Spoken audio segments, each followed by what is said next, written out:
Hi, and in this video I'll be going over some melee tips for the Il'gynoth encounter in Emerald Nightmare. This covers heroic mode for now, and a Retribution Paladin specific guide will be coming out at the end of this series.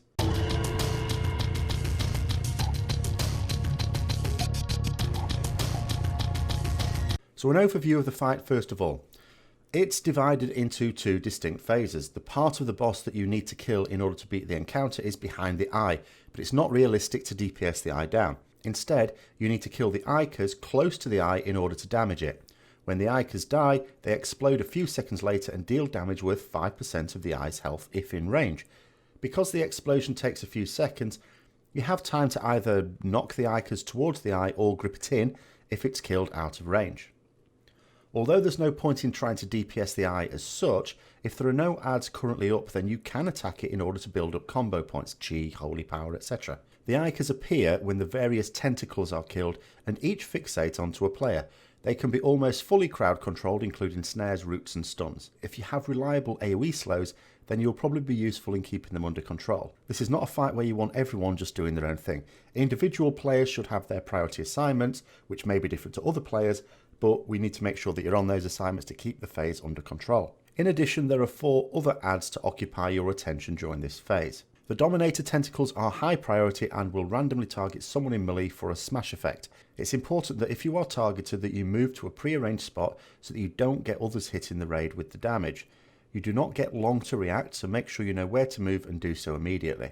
Deathglare tentacles are an important target for melee because they cast a Mind Flay channel which needs to be interrupted. They can't be stunned, so only interrupts will do. Finally, Corruptor tentacles are the highest priority when they're up because they cast a spell which puts Spew Corruption on players. If you get this, you need to move yourself away from other players to avoid hitting them with a load of AoE damage. By killing the Corruptor tentacles quickly, you minimise the number of people getting Spew. If you can burst them down quickly enough, you may be able to stop them casting at all. This cast cannot be interrupted. Dominator tentacles always appear in predictable locations each time, but the Deathglare and Corruptor tentacles have an element of randomness. Not in terms of when they spawn, but where they spawn. As a melee, you will need to judge which tentacle to get to when multiple are up. It's not ideal to run across the room to get to a high priority tentacle, only for it to die before you even reach it, when you could have been on one much closer. In general terms, if Corruptor tentacles spawn far away, then ranged DPS should make sure they switch them and burst them down. It's likely that melee can occupy themselves with a Deathglare tentacle at this time, as they have shorter cooldown interrupts. The final add in this phase is the Horror. This is a lower priority than tentacles and on making sure you count your blood to the eye if you're fixated. But melee DPS should be on this if only the Ikers are up and you're not fixated. Unless of course you're supposed to be AoE slowing the Ikers. Do not stand in front of the Horror, as every now and then it does an eye beam attack, which is extremely powerful.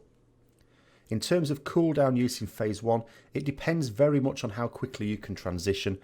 But if you're controlling the Ikers properly, then you'd expect to be able to use most DPS cooldowns at the very start, and then 2-minute cooldowns halfway through phase 1. Anything longer should probably be kept because you want them to be available for phase 2. The key to this fight is having a tidy transition into phase 2. It's no good killing the eye with the ad still up. You have to make sure you only explode the eye if there are only Ikers up and you finish them all off at the same time.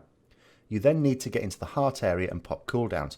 Periodically, some of you will be targeted with seeds. It's important to spread out so that none of these are overlapping. If they do, it's likely someone will die. Exhaustus Raid Tools has a feature that allows you to assign people to different spots to minimise problems. After the 3rd set of seeds has been triggered, the heart area will close up and a new eye will spawn. Anyone remaining inside at this point will die. Immunities won't help you. It's important to make sure you rush out before this happens. There's no need to eke out a bit more damage, as you should have been able to do at least half of the heart's health anyway. You can finish it off in the next heart phase.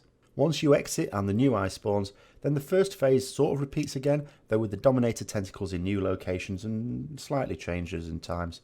The same principles apply, however, and you just need to get a tidy transition back into the new phase 2 and finish the boss off. You won't get a 3rd crack at it. So that's the Il'gynoth encounter on heroic mode. As always, I hope you found it useful. If you did, don't forget to like, comment, subscribe and share, and until next time, I'll see you later.